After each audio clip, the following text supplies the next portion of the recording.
Well, he was my little brother. He was everything to me. When my parents got divorced, he was the only person that I had consistent in my life for that few years afterwards, and we did basically everything together. I'd say 90% of, maybe even 95% of his 17 and a half years alive, we were together almost every day. He was my best friend in a lot of ways. We did a lot of things together. We got in a lot of trouble together. We were everything for each other. And before I would start dating any guy, I would have Caleb meet him first. And the only guy that he ever liked is Sam, who I'm with now. And Sam, when he proposed to me, asked Caleb first rather than asking my dad, which was, to me, a big deal, because I valued Caleb's opinion a bit more than my dad's because of how close we were. And Caleb said yes, and Sam and I continuously postponed when we were going to do the wedding because we were waiting for Caleb to get his act together and make sure that he could be there. And that isn't going to happen because I wanted Caleb to be the one to walk me down the aisle. Without him, it's really hard. Sometimes I don't know what I'm going to do without him because it's like sometimes I come across an issue and I'm like, gosh, I talked to Caleb about this and he's not here. There's one time in particular I remember he called me and I went over to my mom's, and then he didn't want to talk to me, and I went upstairs and I was like, you called me, you said you wanted to talk, let's talk. And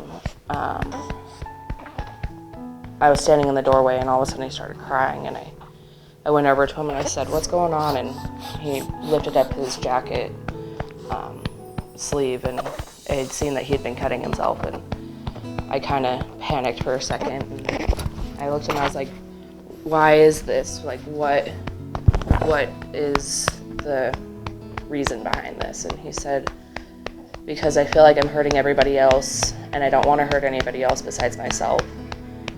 And I asked him, I was like, do you want to die? And he said, sometimes I do because I feel like I'm not good enough. And it's been really, really, really hard. Lucas, I feel in a lot of ways, looks like Caleb when he was a baby.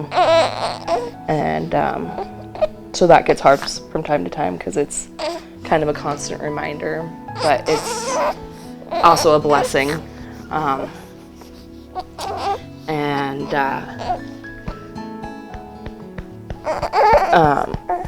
I still have people asking me, like, I just went back to work and they want to ask me questions about it, or I had a coworker come up to me and say, I'm worried about my brother and him doing that, and knowing what you know now, what should I do? And it's like, I still don't have that answer. Like, I don't know. I want to be able to help my dad and my mom and my little sister, and it's like, I don't know how, and that's really hard because we're all struggling. We're all stuck with this, what could we have done different? What could we have done better? Feeling like, I feel like I didn't do enough to help him. I mean, I would have done anything that he asked, but he was always afraid to ask for help. So it's